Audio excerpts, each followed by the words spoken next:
Hello everyone. I am Andrea. I'm the events catalyst for the immersive series and your co-host for today's gathering. And I'm tuning in from Bucharest, Romania. I want to warmly welcome you to our gathering and swiftly introduce our guest speaker for today. Barbara uses her background in conscious business ethics, neuroscience-based coaching, psychology, anthropology, metaphysics, yogic knowledge, mindfulness, meditation, and other qualifications to help leaders and business owners sharpen their conscious leadership skills for higher performance, impact, and higher return on investment. Her life purpose is to help you harness and control the power you already have within to live a life of and on purpose. Thank you, Barbara, for being here. Over to you. Hello, everyone. I feel so privileged to be in front of you all. Thank you so much for taking the time to be with us. I am excited for what I'm about to share, and I'm hoping that this session is very interactive for you as well, so you can get to know yourselves in the process and get to know each other. So I'm going to start by sharing my screen so I can share with you the presentation that I have. If you just give me a second, I will do that shortly and we can begin.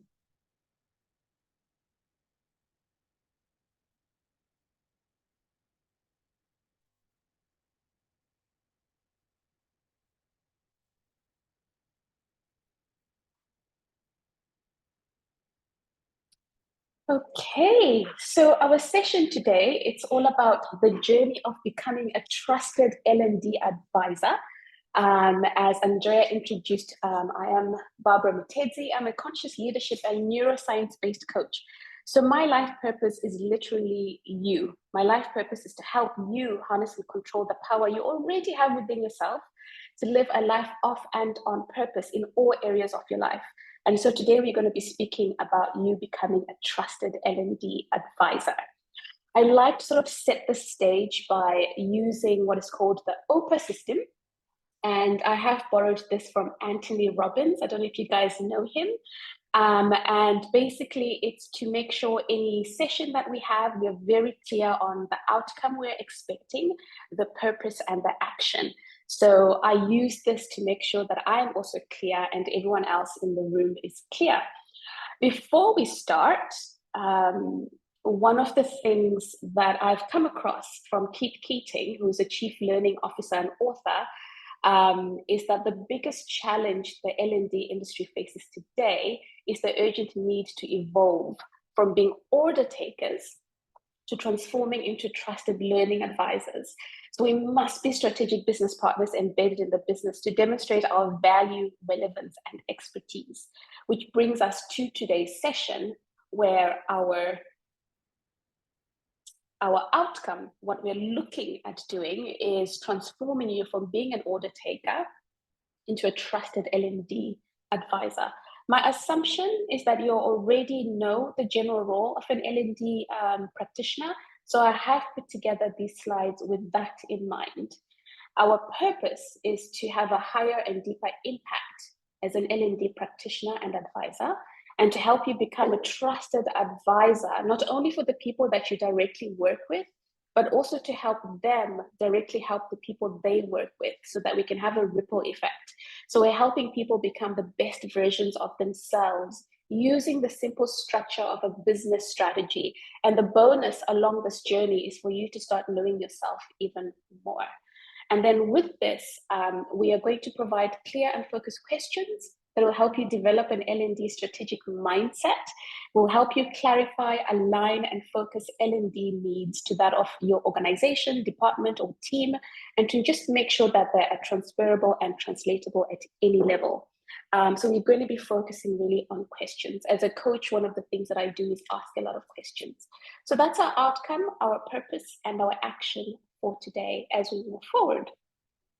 I will start with the challenges that were faced and were reported on around the needs and trends for 2024.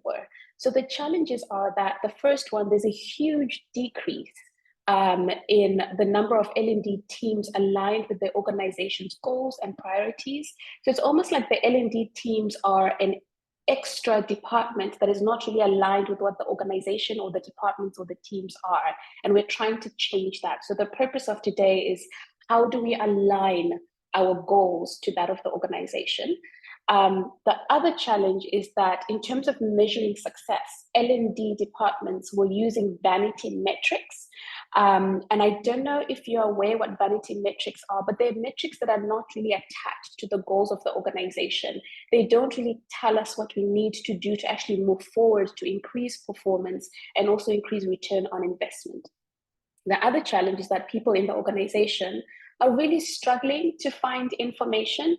And that's really hard for people to go into learning and development, because if they can't find the information that will help them excel, it makes them very difficult, or very difficult for them to actually be in touch or want to learn and develop as they continue with their everyday work. There's not enough time to learn. And also L&D terms don't know how much they spend in terms of money in their departments. They don't know how much time they're needing to spend with the people in their teams. So there's a lot of gaps that this report that Andrea will share at the end of our workshop today has listed, and these are some of them. Companies are spending a lot of resources on hiring new talent. And if you have an L&D department in your organization, it's better to upskill, right? Because it is much more expensive to hire new talent, to onboard them, and for them to actually start being productive. There's a need to humanize our workspaces. And we've had, when we went through COVID, there were a lot of things that were shaken up that really showed and shared that the way that we're doing work, the way we're doing business has become so mechanized that we forget that we are people, and people are robust and they're holistic. So how do we start humanizing or rehumanizing the workspaces we're in at the moment? And we'll talk about that as we move forward. And obviously just a little bit more information on AI and the tools that we use in business. So these are the challenges that the report that Andrea is going to share with you at the end of our session has indicated. If you want to read more on that, you can. So today's session is really focused on how do we look at these challenges, build on them so we can learn moving forward for 2024. So obviously the result of all these challenges, a lack of trust in the organization, loss of revenue across the board, poor engagement from people in the organization, departmental redundancy, and unfortunate loss of purpose for L&D and training departments. And also it becomes a hurdle or a challenge to restore respect across the organization if we are not aligning the training programs or the learning and development programs that we have to the actual organizational goals. So one of the things I would love to ask you, and perhaps we can go straight away into groups because I really want to make this interactive. We have 15 people on the platform. So I'm thinking we could go maybe into groups of 3, Andrea, if that works. We can give you 4 minutes.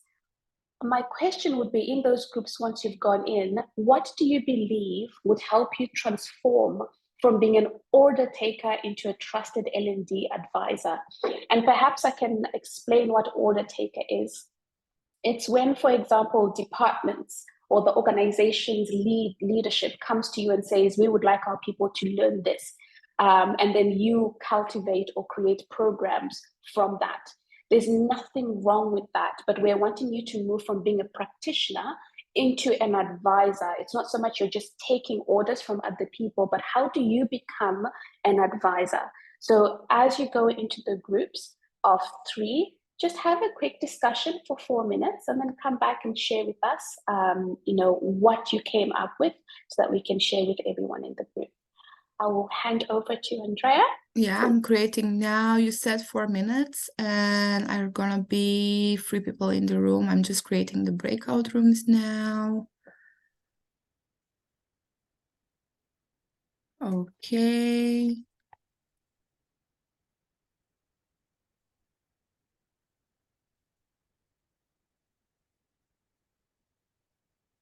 I created them and people are joining. Let me just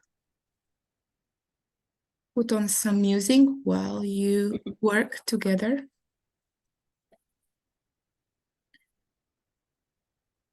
So in 4 minutes, I'm gonna close the breakout rooms. Thank you, Andrea. Awesome.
I think we can close the breakout rooms.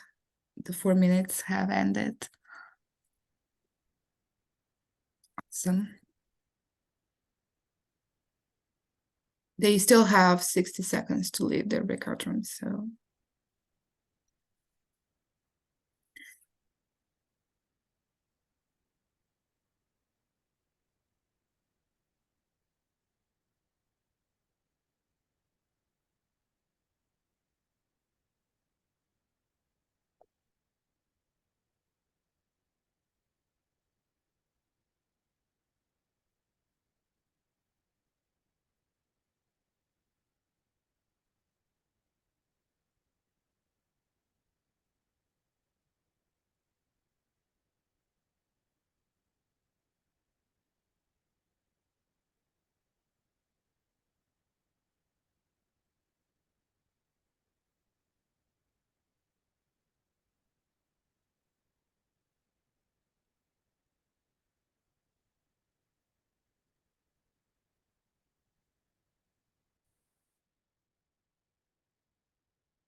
Now when everyone is back.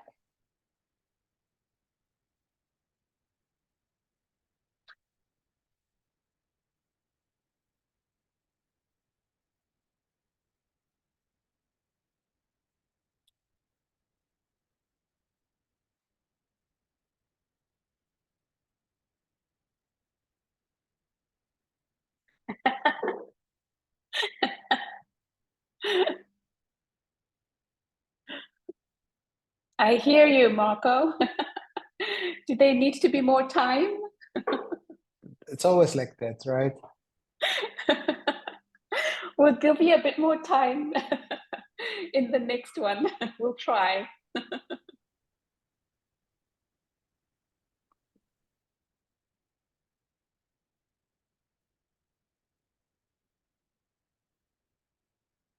Okay, is everyone back? Awesome. All right, so perhaps we can hear from one person from each group what you guys came up with. Anyone can start.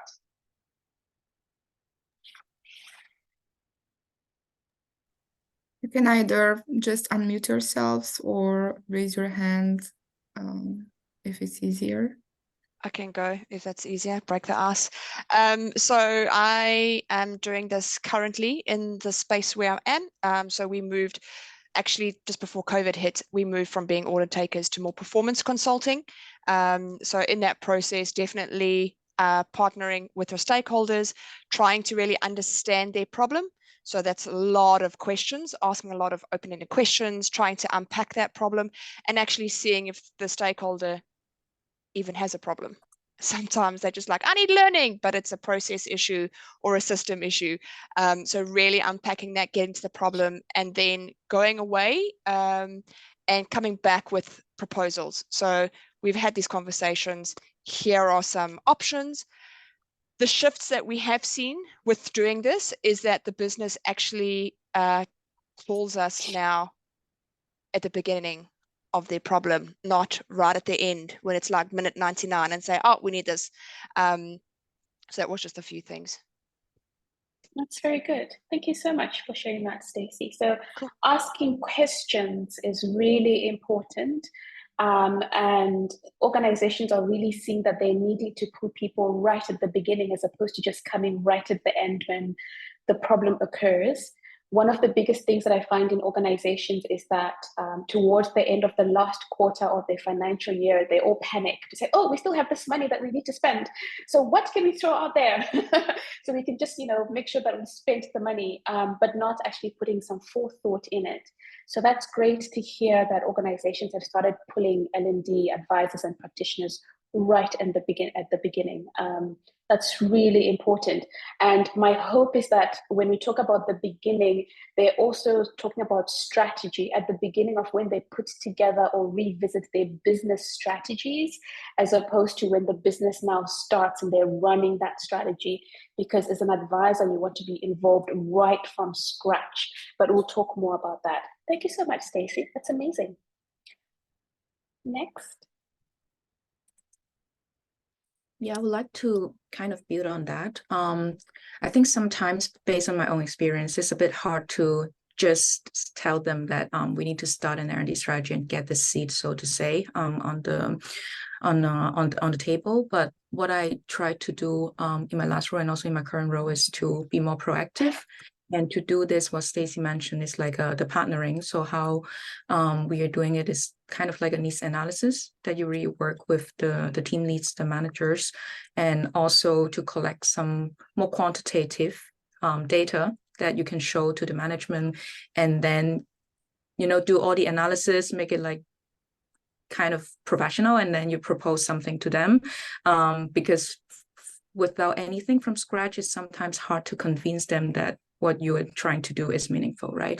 But in the group, other than the needs analysis, I think there were two more really good points that kind of tied things well together. Is after doing the needs analysis, maybe it's also good to define some long-term, what is the definition of success, and some long-term goals, so that you have, it's not just you do the analysis and then you kind of propose some trainings and then it's over again, right? And I think it was Philip, he mentioned something I think is also very critical, is to kind of do this change management, to kind of change the culture, which one key component is to build a relationship with the key stakeholders. And I think the whole thing tied together with what Stacey suggested is kind of like a process of how to get there. So I don't think it's like a one action that can bring us from an audit taker to a trusted advisor, but in a progress like many things that play into the role. Yeah. Yeah, that's amazing. Thank you so much for sharing that. You're very right. The partnering process is very important. It has to be a co-creative process. So doing the need analysis is very important, and going back to them, and as you said, asking what the long-term goals are, what they define success to be, because that's different. And you're very right. It's not a once-off thing. It has to be continual, because as the human beings that we are dynamic by nature, and organizations are always changing, right? Depending on what's happening outside in the global world, whether there's a war or whether there's a pandemic, things shift. So we're always needing to find out what is required and what is needed.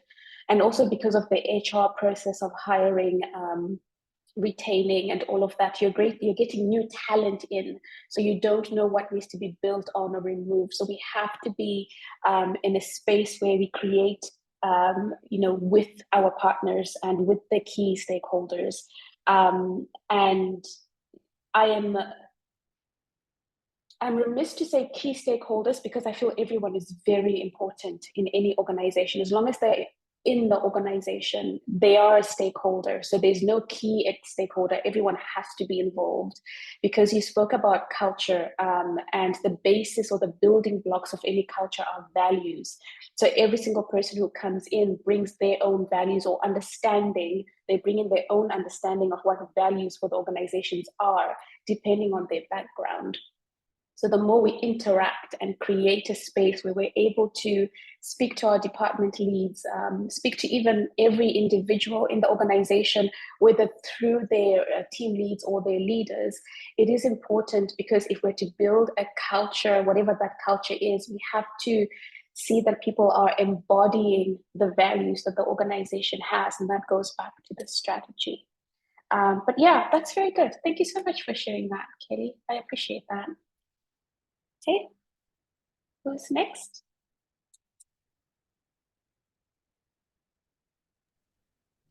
Maybe within our group, I think we had a bit of the same line as in Stacey's comments. What I'd like to add is something that I'm working on right now, on how to show or how to position learning and development as an added value for the company, and to actually have the right metrics, but also the return on investment. It's so difficult to make it tangible for, I don't know, even my CFO to get the correct budgets. I mean, I can do a need analysis, but if I don't have any resources, time or capacity, so the showing of the added value as a company in whole, and their objectives to reach their objectives, is something I'm working on but struggling with, I would say. Okay. So it's the right metrics, making them tangible for your CFO, and so you can actually see what is needed, and probably linking that to your return on investment. I've written that down. Different stakeholders, because I mean, I need my operational manager to carry out what my or the L&D strategies are, but also see that when carried out correctly, I mean, that would be what would be return on investment. So yeah, different stakeholders, different metrics, I would say. Okay, that makes sense. I can't see your name on the screen. It's Iris. Iris. Perfect. Thank you, Iris. Awesome. I've taken note of that. We'll speak a little bit about that. We won't go in depth today about metrics, but I'll speak a little bit about how we can start asking questions around return on investment, and perhaps that can bring a little bit of light on how you can start thinking on how to do that. But that's something that most businesses do need, right? That return on investment is very important, because if we're to spend money, first of all, we need to know how much we need. And second of all, how we're going to make use of that money and replicate it in a way that is sustainable for the business. So that's a very good point. Thank you very much. Next, I think we've got 2 more groups. Hey, is that right? 2 more people.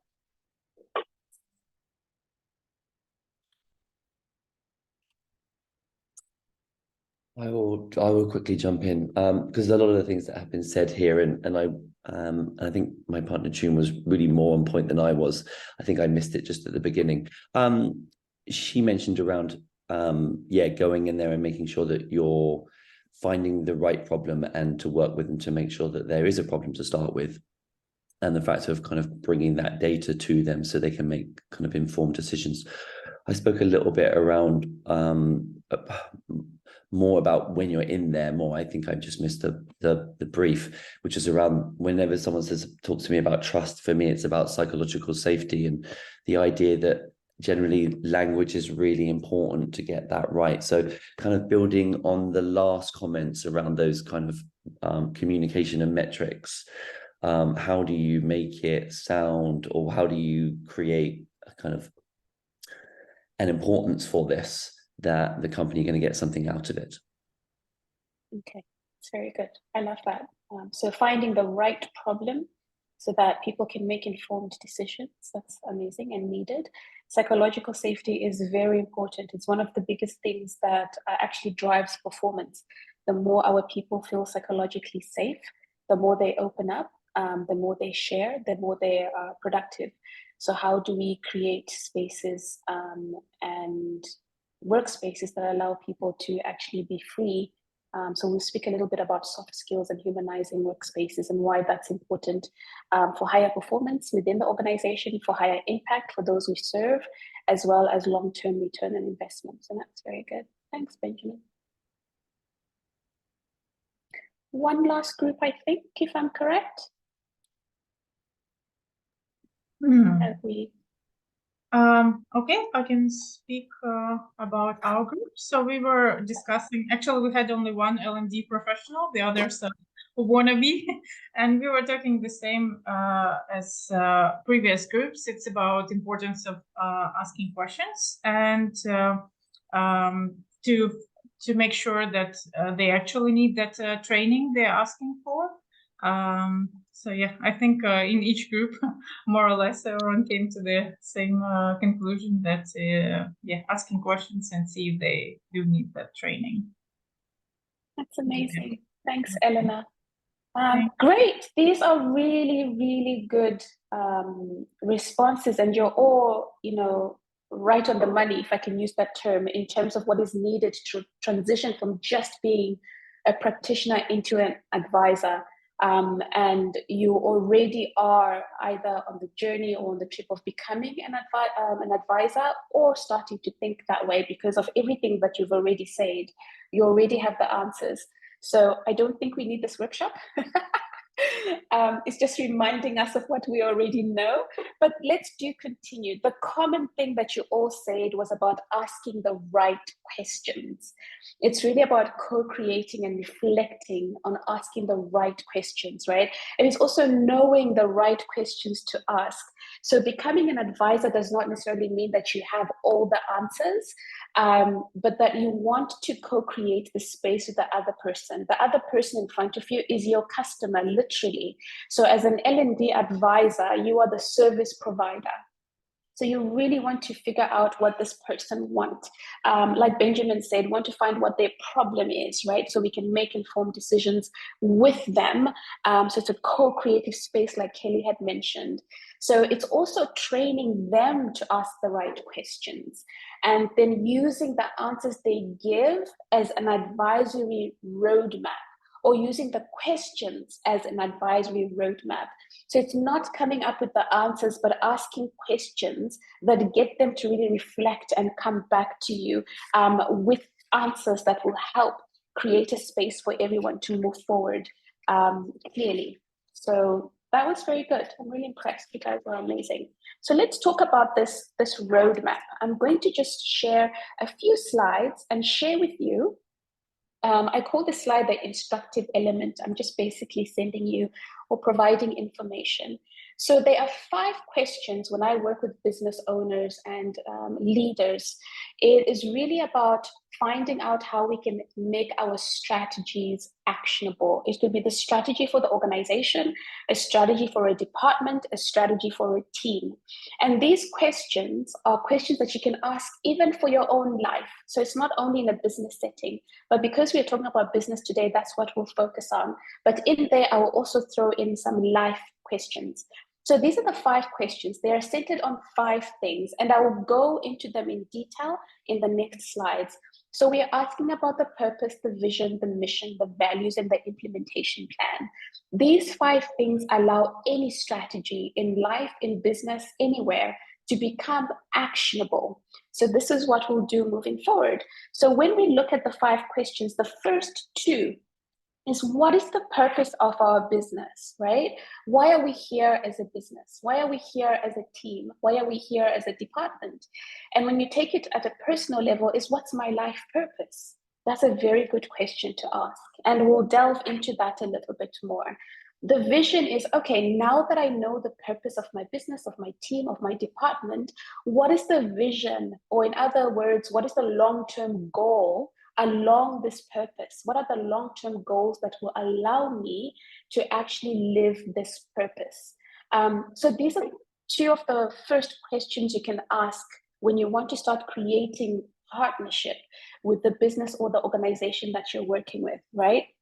So you go in and say, I really would like to understand your business before we even go into L&D, so that I can be able to help you and we can think together on what moving forward, where we are going, right? So you need to know the purpose of that business. You need to know the vision of that business. And then you can also ask those leaders to go back to their teams and their departments and get their teams and departments to ask the same questions, to say, you know, at our monthly meetings or quarterly meetings, let's go back to the drawing board. Why are we here as a team? Why are we here as a department? And once we know that, what is our vision moving forward? Because you're setting the foundation for whatever is to come. So those 2 questions are important. The next set of questions are, now that we know what our purpose and vision is, if you notice, everything builds on each other. So now that we know what our purpose is, what are the actual activities broken down into yearly, quarterly, monthly, weekly, or daily that we actually need to engage in for us to be able to achieve our vision along this purpose? So that's another question you could ask them. So if you can notice, everything is building on each other. And then the next question can be, now that we have an implementation plan, now that we want an implementation plan, now that we have the activities, which, because we've asked for which year, quarter, month, week, or day, we also now have the timelines. What are the resources we currently have to achieve these mission activities? So a lot of organizations sometimes struggle because they say, or they write down in their strategies, when we have this profit, or when we hire this, or when we do this, that's when we'll be able to do that. So the question you can ask is, what are the resources you currently have, so that we're not waiting to do something, we're actually doing something on the go. We are starting now, we're not waiting. It is really about becoming resourceful with the resources that we currently have, so that we are moving forward. So that's your implementation plan. We know what the purpose is. We know what the vision. We've broken down the mission, the vision into quarterly, monthly, weekly, daily activities. Everything is clear. We've looked at the resources that we have. And I'll continue breaking this down for you, so not to worry. And then with the values in organizations, it's not so much about repeating what our values are. It's really about how do we embody them. And what I mean when I say embodying values, it is when we do or engage in the mission activities that we'll be engaging in every day in our business, how are we showing values? Are we, for example, let's say one of our values is honesty. Are we being honest in our transactions? Are we being honest in everything that we're doing? Because that value is actually building a culture in that organization. It's building a reputation for the department, for the team, and the organization as a whole. So those are the 5 main questions that you can keep in mind moving forward as an advisor. You want to start to understand the foundation. And in asking those questions, what you'll find is some people actually don't have the answers for those questions. So indirectly, you are actually helping them. You are saying to them, we need a set foundation for us to then build, or for me to advise you around what needs to be in your training or in your L&D departments, or what you need to do moving forward. And this sets the foundation, because everything else that we'll do will build onto this. So these are important. So what I do have is an example. So hopefully this will clarify it even more. And the example I have is Coca-Cola. Coca-Cola's purpose is to refresh the world, to make a difference, right? And their vision is to craft the brands and choice of drinks that people love, to refresh them in body and spirit, and done in ways that create a more sustainable business and better shared future that makes a difference in people's lives, communities, and our planet. And from there, now that they have their purpose and it's clear as to refresh the world, their vision is to craft brands and choice of drinks that lead to this purpose. The question then becomes, okay, now that we know the purpose, now that we know the vision, what are the actual activities we need to engage in to accomplish the vision and the purpose of our organization? So obviously I don't have that from Coca-Cola, but let's say you're hired by Coca-Cola, those are the questions you would ask them. And moving from that, we are going into what I call the implementation plan, which is the 4th question of the strategy. Is now that we have the vision, the mission, and the timelines, align those with available resources. How are we becoming resourceful with the currently available resources? And when you talk about resources, these are some of the examples, right? We've got people. People are a resource. We've got skill sets in the organization. We've got the finances. What do we have that we need to use? What are the processes that we can use, the systems, assets, and things like that? So in asking these questions, you're also allowing them or asking them to clarify what they have in their books, what they have in their thought process, what they also need. They're able to now also see their own gaps moving forward. And the biggest thing is also to celebrate when they have answers for these things, because you're creating a relationship with people.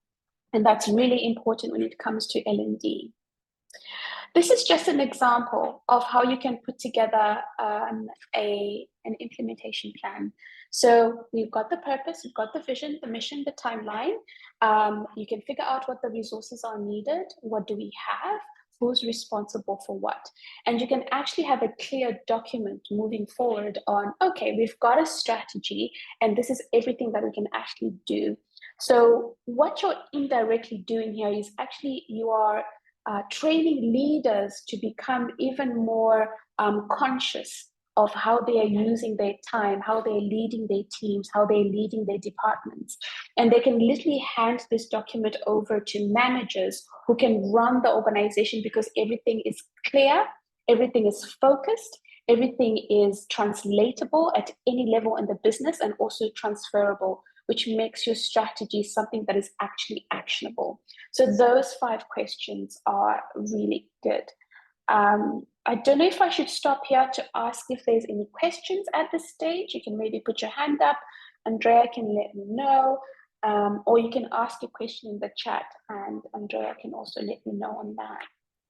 Are there any thoughts, any additions on that, on what you feel, how we can use this moving forward as an L&D advisor? Any thoughts around that? And Andrea, I can't see my chat at the moment, so if anything comes up or if someone raises their hand, please just let me know. Yeah, sure. For now, I don't see anyone with their hands raised. Could I just mention? Oh, sorry, I was looking for the hand raise and couldn't find it, so I just unmuted myself. My apologies. Just something that I struggle with. It's very interesting, very useful, all this, but it's the specific tools, that can help us to achieve all these things and to organize ourselves in this journey. So maybe just something, maybe if you could, at the end of the webinar, maybe provide some tools. That would be helpful for me personally. That's Okay. where I usually find I come up against an obstacle. Like, okay, I know what to do, but how do I do it? Thank you. How do I do it? Yeah. That's a great question, and I'll think on it and see if I can provide something at the end. What I'd love to hear from you, Philip, is can you give me an example, perhaps, so I can be as helpful as I can? Right. Yes. Really, even for example, skills mapping. All right. So I know what I need to do, but how do I go about skills mapping? How do I start? Is there a tool that will help me in my organization, or a tool that I can give a team? Say, okay, maybe if I'm asking a specific team to do some skills mapping within their team, how do I lead them? I need to give them the resources. What do I give them? You know, something concrete, so, with steps. Does that help? That helps very much. And what I would ask everyone on the group is if you can write. So I love that you actually specifically said skills mapping. So where can I find a skills mapping tool, or what tool can I use? And what I would love is if there's any other tools you're looking for, just write them down in the chat and Andrea can make a list of them. And what we can do is after the session, I can then email you tools that might be helpful specifically on what you're looking for, if that's helpful. Would that help, Philip, and everyone else? Wonderful, wonderful. Thank you. Yes. Perfect. Thank you. I love that. Thank you very much. Okay. I see Kelly has raised her hand. Go on. Go ahead, Kelly.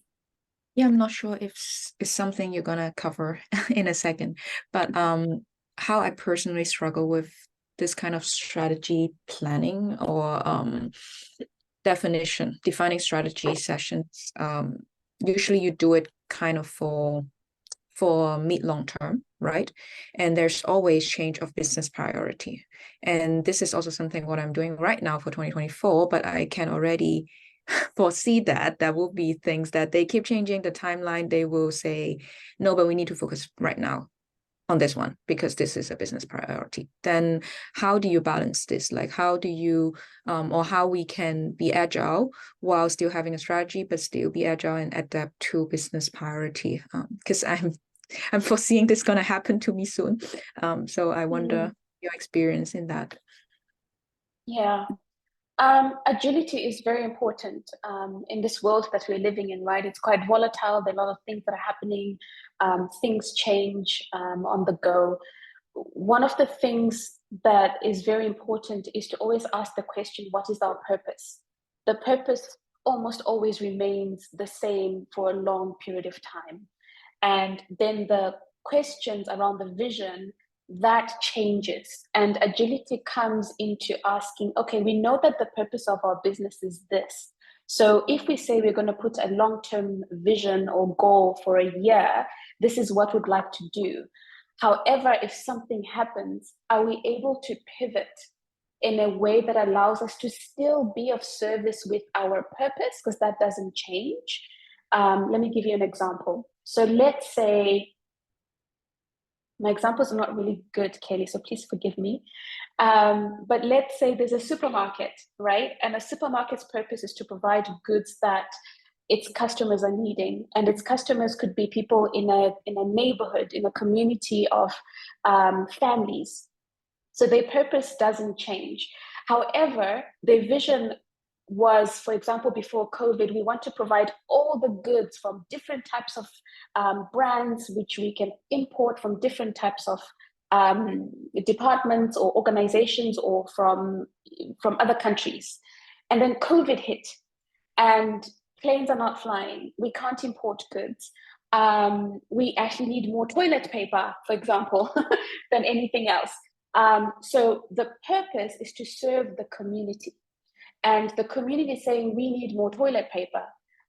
So we can't now continue buying all this other stuff. First of all, we can't because we can't import because planes are not flying as regularly. Second of all, if we're buying, for example, a can or importing a can of beans, but people are wanting toilet paper, our bottom line is going to be affected, and people are going to go to our competitors and other people. So it's constantly making sure that we're doing either a SWOT analysis or making sure that the marketing team has its tap on what is going out on the outside. There's a continual engagement with our customers about what they are needing. Now, what you can see from this is that the purpose does not change. We're here to serve the community. However, how are we serving them? And that's where the vision gets affected. And so as long as the base, the purpose is clear, it makes it easy to pivot on the vision, the mission, the timeline, and everything else. How does that sit with you?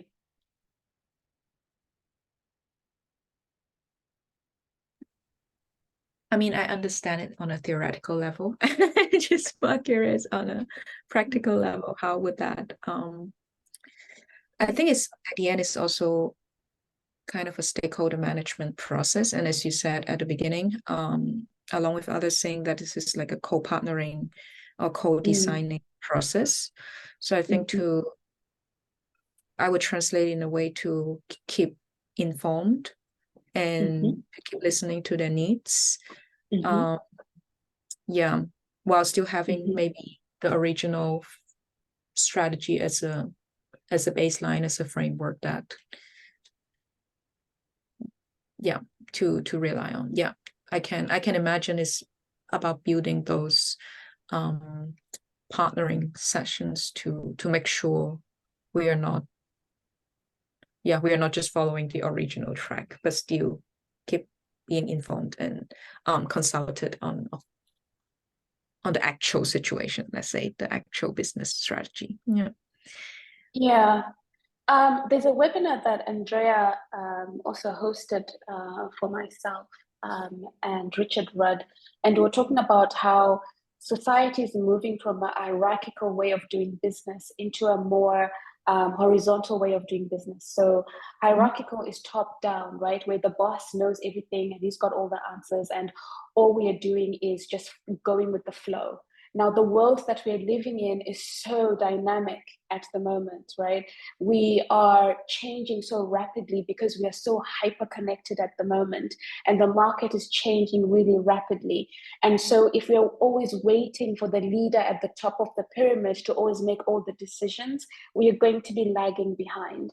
And so businesses are encouraged at the moment to make sure that all the departments are also assessing the market and making decisions from what they are understanding in their field, and then sharing that information. So there's cross-silo communication.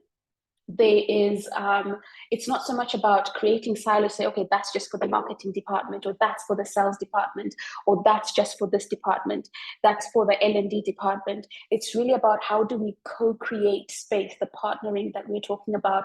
How do we make sure that we're sharing information together? So perhaps that also goes back to what Philip was asking, perhaps in terms of what are the actual tools that we can use to make sure, in this case, that information is being shared across the board. And maybe that's a system as an advisor that you can say, what are you using at the moment to make sure that we're agile? And then you can go and do more homework for yourself to say, as an advisor, this is what I feel would work for your organization, especially if you want or need to pivot. And there's a much more need at the moment as opposed to a want in pivoting. We are living in VUCA world. I don't know if you guys know what VUCA stands for. So V is volatile. I'll see if I can remember this. It's a volatile world at the moment, uncertain, ambiguous. It's very hyper-connected. And so a lot of things are happening. And so if we just have a strategy where we say, this is our purpose, this is our vision, that's it, we are going to lag behind because people have so much more choice now. So it's really about, are we ourselves flexible enough to be flexible with the environment? And we'll talk more about how we can engage in soft skills that allow us to stop this hierarchical, rigid system that does not work in the future of work. And how can we have horizontal spaces where each department can make informed decision, because they themselves are able to go out and get the information, share it with all the departments, because it does affect all the departments. If the marketing department say that they need more of this, maybe that means that they need more money, more people in the organizations, and they need to be able to understand or share why that is important. Or how do they reallocate the funds that they have into a space that is becoming new for them? So that could be one of the things that we can talk about, and we'll share a bit more around agility and flexibility on that. Barbara, I Thanks, see Kelly. Marco raised his hand as well. Go ahead. Thank you. I mean, I just wanted to give a bit of a perspective to, I think, Kelly, because what you said, Barbara, is very relevant, especially in a situation where the context changes suddenly. I think that's really good. But in a context where maybe this won't be happening, hopefully anytime soon, perhaps an idea would be to try to find a low-stakes project where you can see if you can get more buy-in to approach it from a different perspective, and see if you can actually act more as a consultant by getting additional support.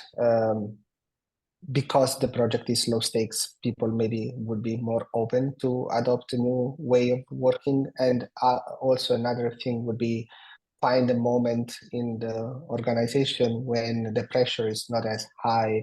So for example, Barbara was mentioning year end, usually there is a lot of leftover budget, so you're forced to spend it. Perhaps that's not the best time to try to this new approach, but a moment where the water is a little bit calmer could be a good moment to try to see if there is more openness to adopt a new way of working. I think that might help.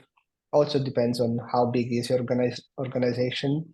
I think usually when you want to use this perspective, you want to include more stakeholders because then you can get more like on-the-job performance point of views and perspectives.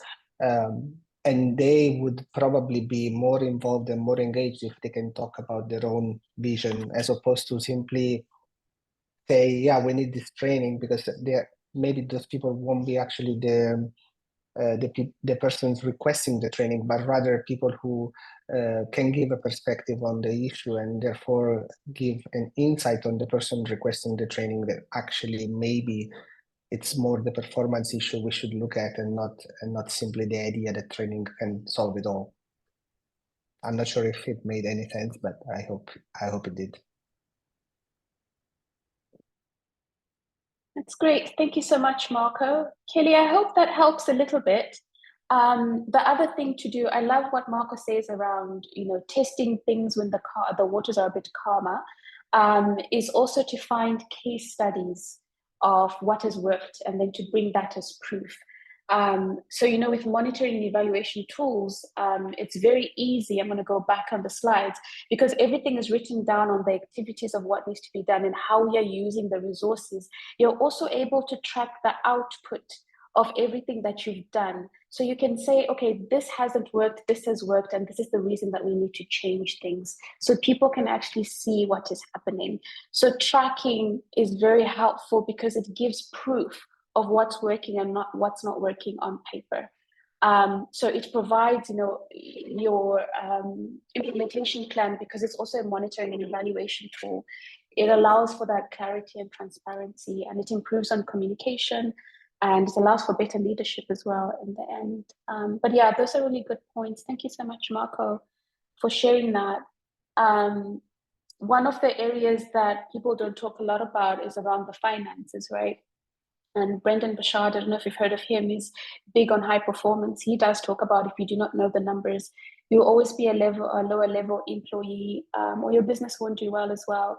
So knowing how much we're needing to spend, and we'll speak about that. I think one person mentioned about I think it was Iris who mentioned, how do we calculate and have tangible resources to share with the different stakeholders so that they can understand. But this is an area that people don't really talk about much. And we'll talk just a little bit about that.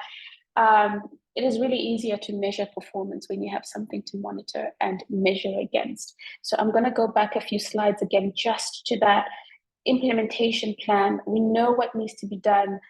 Who's the person resource, what are the resources that we have, including the finances, and what are we expecting? So that really is important moving forward. And I've just highlighted to come back to that. Thank you, guys. So I'm thinking this is a good time to also go back into our interactive breakout rooms to answer these two questions. And we've answered some of these questions as you were all sharing, which is amazing. And what we can do is maybe give you a bit more time back into groups of 3 again. What do you feel could work? Should we do 7 minutes? Do you feel that would be a good time to answer these two questions? Just put a thumbs up if it works, or make any suggestions if they don't. And Andrea, if you could just check for that for me, that would be amazing as well.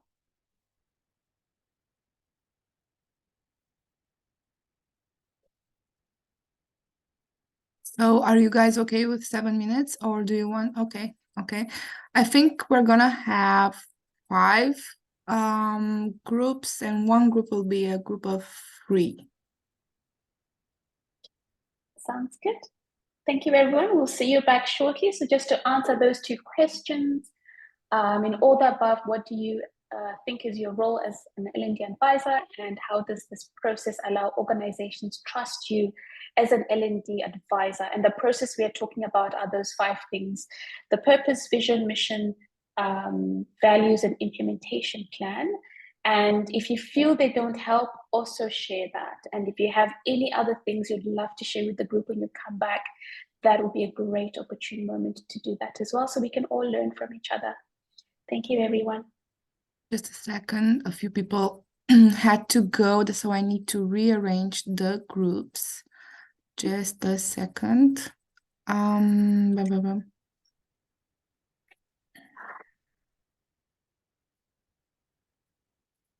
So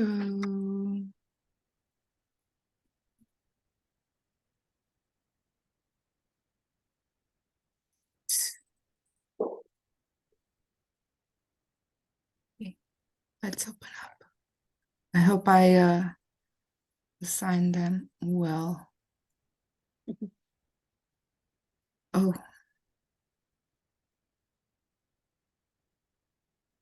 All right.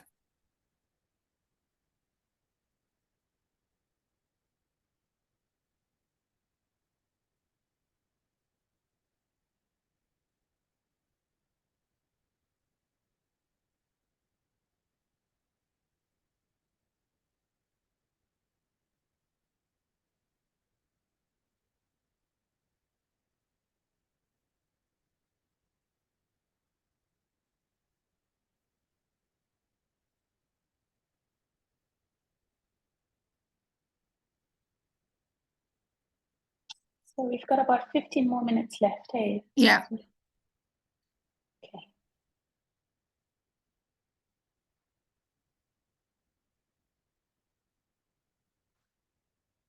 Sorry, I'm gonna have to drop off. I've got another 9 o'clock that I need to be in. Bye. Thank you very much for your time. Bye. Bye, Stacey.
All right, I'm gonna close the rooms. They still have 60 seconds.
I think everyone is back.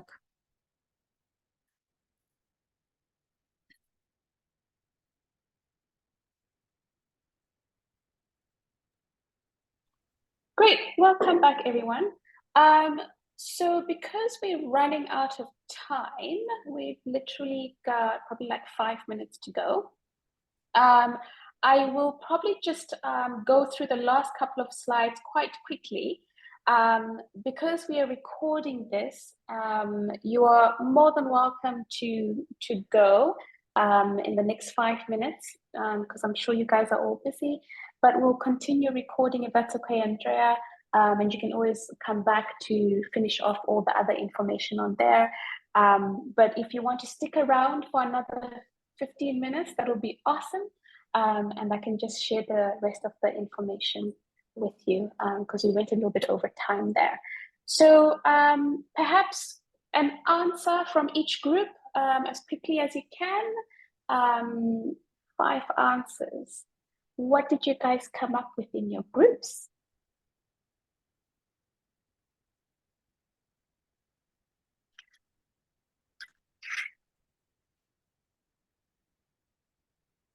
Anyone would like to volunteer to share?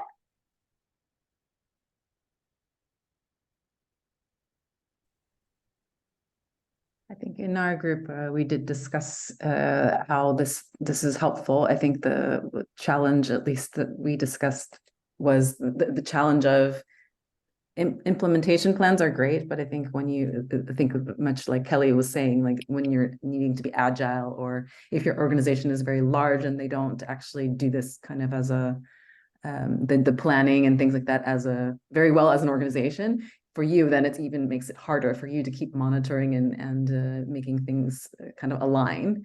So I think it's also, we have to be mindful that, you know, there's only so much we also can control, that there's also, you know, the organizational processes and ways of working that also influence how we're able to monitor and evaluate. And just keep everything sort of aligned. So I think that was, it was more that we understood how this could be very helpful, and but like in reality, it's kind of hard to do if the organization is also not let's say mature in their way of organizing things. Yeah, I love that. And a thought that comes up, Jane, is as an advisor, one of the things you could do is the implementation plan is the managers who come up with it, right? And all you're doing is once a month, once a quarter, because remember, you're not a practitioner anymore, you're an advisor. Then once a month or quarter, you then meet with the team leads and say, okay, where are you on the implementation plan? What's working, what's not working? Let's change what needs to work. So you're thinking with a strategic mindset as opposed to you doing the work.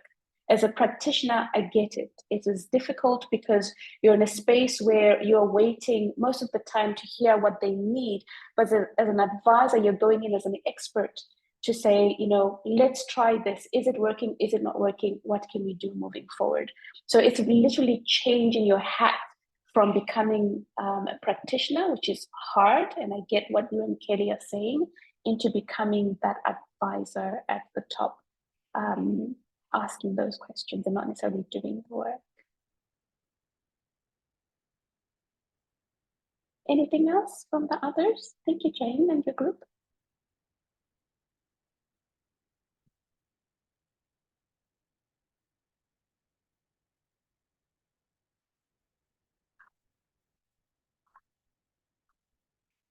One of the things I can do, I can maybe just move forward, and you can always come back and share if you're feeling comfortable sharing what you spoke about in your groups. One of the things or other questions that you could ask are these questions, right? Is everyone clear in the department on what they need to do? You know, what do you need? What training do you need? And the things that we're really wanting to do, is everyone involved? Like, is the marketing team involved? Is the sales department involved? Who is it going to affect? And what do you need from us moving forward? So it's just expanding on those questions again. Remember, you're going in more with questions than with solutions, because you want them to come up with the answers. And perhaps what you can do is then come up with examples on what would work and what would not work. So depending on your industry, you could go do more research and find case studies of what worked and what didn't. That's one way of doing that.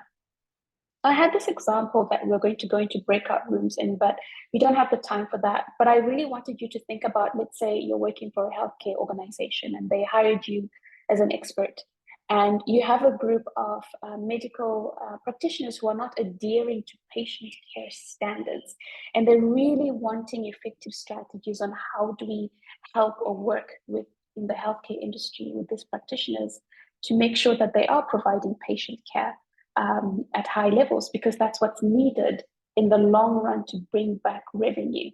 So perhaps we can do a quick, if you have an answer, if you have any suggestion on where we start with this, what questions would you ask this group, this healthcare organization, when you first arrive, so that you can help and advise around the learning and development that needs to be done.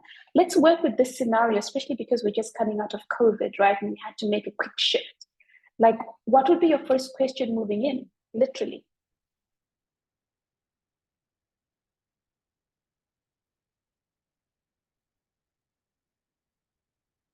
I guess I would ask, why? Is there why in the sense of, is it because they are lacking some guideline or clear guideline? Are they lacking materials or resources to do it? Or is it more of like all the resources are there, but they are not being managed in a way that, performance management maybe is failing? Like, what is the kind of root cause of this challenge, so to say? I think that would be the first thing I would investigate. And who would you ask, Kelly? Who in the organization would you ask? And not necessarily Kelly, anyone can always respond to that. Who in the organization would you ask those questions to?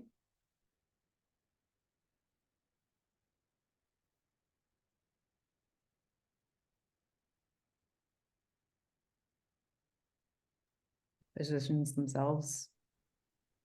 Mm-hmm. The physicians themselves? Who else? You'd probably ask the board of directors and leadership of the group, right? Of the healthcare organization as well. So maybe patients? Mm-hmm. Absolutely. Mm-hmm. I guess the management as well, like their managers, because usually they are the one monitoring their performance. But I think it really depends on how is the organization is set up, right? Maybe they already have a training department, and maybe they're already keeping track of those data points. So maybe it's even more effective to look from that perspective. But I guess as many perspectives as possible would be great, right? Yeah, yes. yeah. So it's literally having interviews with the whole organization in all the departments, because everything affects everything.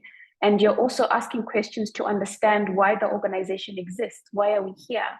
Because perhaps we can then say the training that we need is to get people to actually understand why we're here, right? Because maybe that foundation is not set. And what is the vision moving forward, and why is this important? Because we can go in and create a program and say, oh, okay, our patient care standards are not doing well, so we need to train our healthcare professionals on how to handle clients. But we actually don't know what their experience on the ground is. Do they understand why this is important? Because coming in as L&D practitioners or advisors, we know that it's important. But if there's no ownership on the people that will be sharing these programs with, if they don't know why this is important, it makes it hard for that to be sustainable. So that's important. And then they also take ownership in terms of performance evaluations, right? Performance evaluations become attached to the work at hand and why we are doing something, as opposed to this extra thing that we do at the end of the quarter or end of the year. People already know what is required of them and from them right from the beginning. So they're able to monitor themselves, which removes the burden from the HR or L&D practitioners as well, because everyone has taken ownership if we know why we are doing what we are doing.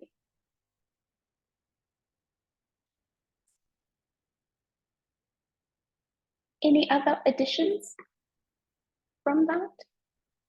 One of the main reasons for this slide was really to see if those 5 things of the strategy would work in this scenario.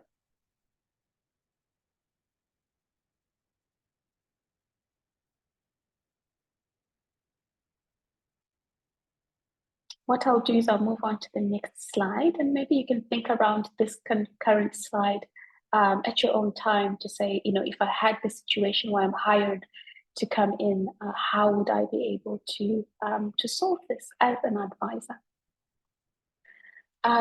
So these 4 questions for you as an individual are really important because you are moving in or going into an organization. It really does start with you, right? What brings you joy in general in life and the work that you do? What are you truly curious about? What is your life purpose and who you are? And you can take time to look at these, because I know a lot of times when people are asked what their life purpose is or what their purpose in life is, they usually use their own jobs as an answer, but your jobs are part of who you are. So the more you know who you are and what brings you joy in any area of your life, it makes it easy to embed that in the work that you do and to actually interact with others in a way where you can actually listen to what their needs are, and then bring in your skill set as an L&D practitioner and advisor to the table to be able to support them, because you yourself have taken time to really understand who you are. So your essence is important, because you are the person who is sitting across people and asking questions. So becoming a good listener, cultivating those soft skills is really important. And it does start by understanding who you are and really listening to yourself and what you need, so that you can bring that to the fore when you're interacting with other humans, when you speak to them around advising and giving them the tools that they need. And it really speaks or goes back to humanizing workplaces. There's a lot of talk around emotional intelligence. And emotional intelligence is actually the result of self-awareness. And self-awareness itself is the result of deep self-inquiry. So those questions on the previous slides are really important. And emotional intelligence really allows us to tune into other people's needs more succinctly and align support and sustainable results. Because if we're unable to really listen to other people, it makes it really hard for us to provide them with what they need. So we started this conversation with, we want to provide people with what they need. We want to ask them the right questions. But if we ourselves are not really listening to what their needs are and aligning that to how we come across as facilitators, as advisors, it makes it really difficult to find or to ask the right questions. So this is really, really important in asking yourself the question, as an advisor, who am I? What are my strengths? And what can I bring to the table beyond just being a practitioner? How can I advise people to actually themselves ask the right questions that will lead them to what they are needing? in their life. So these questions are really good to also sit down with yourself with. What brings you joy? And how can you bring that to the workplace and other areas in your life? So you can connect with other humans, because connection is really, as much as we're hyper connected on the web, our connecting to human is lacking, and that needs to increase. You know, what are you truly curious about? There's something there for you. And how can you start figuring out your purpose so you can bring that to the table and be able to interact with people and understand what they need? So those questions are quite important. And you'll get the slide from Andrea, so you can always work on those for yourself. The more you know yourself, the easier it is going to be to connect to other people. So that's what I had for you today. And I know there's some questions that we haven't answered, especially, you know, Iris, what I'll do is I'll send you more information if that's okay. I'll get your details from Andrea, or I'll send them to Andrea and she can send them to you around, you know, the right metrics, you know, tangible resources around return on investments and things like that. Or I'll create a short video that I can send to you as well. And I think was it Marco or Philip who also talked about skills mapping tools that he would need as well. So we can upload those at some stage and share that with everyone. Today's session was really about sharing those 5 elements of any strategy, the questions that we need to ask, using those questions to guide the discussion and the solutions, and then creating programs or advising through those questions and answers, and then figuring out how you can align your own purpose with the roles that you're in, because as an advisor, you're also bringing your essence to the table. And that's important, because there's only one you, and there's something extra that you bring different from any other person. Yeah, so that was our session for today. I don't know if anyone has any questions, any thoughts, any lingering additional things that you'd love to share with us that we can then share with everyone else. No, thank you, Barbara. It's been very clear. So thank you for your time and your insights.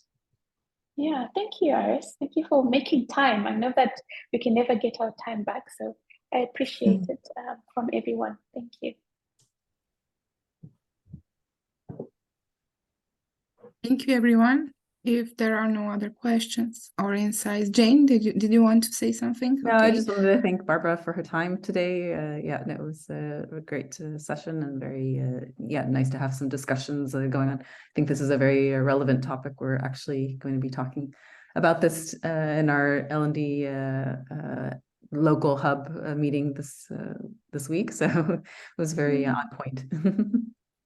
That's great. Thanks so much, Jane. Andrea and I are actually creating a program for next year where we look at all the trends that I mentioned in the beginning, and creating a course around that goes in depth, that we couldn't go in depth on today. So that's something exciting to look out for the coming year. I shared the PDF with the L&D trends. So yeah, in the chat. And I think I'm gonna share it with those who all those who registered and attended this session. Thank you, everyone, for being here. Thank you, Barbara, for this insightful session, and wishing you all lovely day, evening, wherever you are in the world. Same to you. Bye. Bye.